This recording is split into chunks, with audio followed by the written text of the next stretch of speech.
Véritable terre d'opportunités, la province du Lualaba s'enrichit d'un nouvel ouvrage mettant en lumière ses immenses potentialités économiques. Intitulé « Opportunités d'investissement industriel dans la province du Lualaba », ce livre, réalisé par le Bureau national d'études et de planification industrielle, BNEPI, a été officiellement présenté et verni le jeudi 23 juillet 2026 lors d'une cérémonie solennelle présidée par le vice-gouverneur Clément Moufoundji Tchinatskarl à l'hôtel Moon Palace de Kolwezi.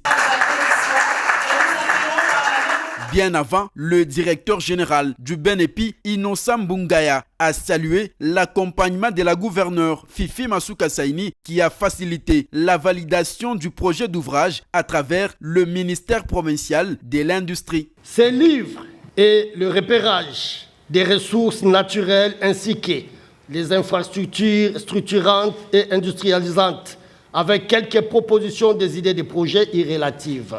Cet ouvrage vous servira de susciter les investissements locaux et de les orienter dans les espaces créés en tenant compte des priorités. Pour Laetitia Mosengo, directrice des cabinets du ministre provincial en charge de l'industrie, la publication de cet ouvrage intervient à un moment crucial alors que le Lualaba s'engage dans la diversification de son économie et de la recherche des stratégies durables pour assurer son développement intégral. Après la présentation de l'économie de l'ouvrage par Rémi Chitadji, expert au BNEPI, le vice-gouverneur Clément Moufoundji Tchinatskarl a rendu hommage au chef de l'État Félix Antoine Tshisekedi Tshilombo. Cet ouvrage n'est pas un livre de plus.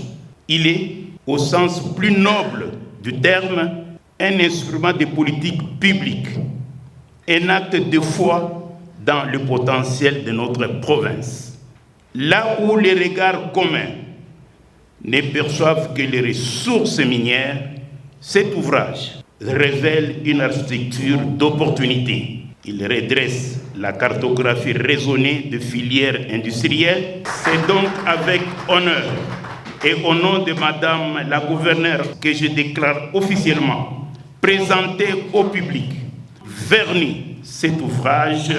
Cette cérémonie a réuni plusieurs personnalités, notamment le ministre provincial de l'Agriculture, Jean-Pierre Kalinga Mopataï, le directeur des cabinets adjoints de la gouverneure, les deuxièmes secrétaires exécutifs, ainsi que des chefs d'entreprise et des partenaires techniques et financiers.